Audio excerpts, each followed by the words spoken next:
আল্লাহ তাআলা আলহামদুলিল্লাহ সবগুলোই দেখেন, শোনেন, বোঝেন, কথা বলেন। কিন্তু আমার কাছে একটা কথা হলো, আচ্ছা তোরা যে তোদের যে দেবতার পিছনে বাঁশ ঢুকায়া রেখে দিস, সে কি কথা বলতে পারে? ও মা ভগবান ভগবান, খাও খাও খাও খাও, গালে তুলে দিস। আমি কিন্তু ধর্ম নিয়ে তোদেরকে খারাপ বলতেছি না, গালের ভিতরে ঢুকাই দিস, ফাঁক করে দিস, কই তাও তো দেখে গিলতে পারে না। যাই হোক, বুঝলে বুঝপাতা, না বুঝলে তেজপাতা।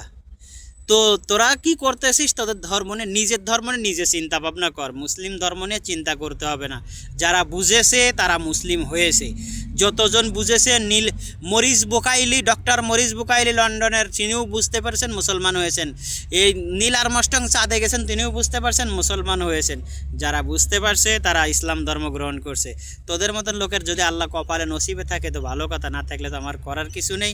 এখনও সময় আছে, বোঝ, চিন্তা কর, বুঝবি একদিন।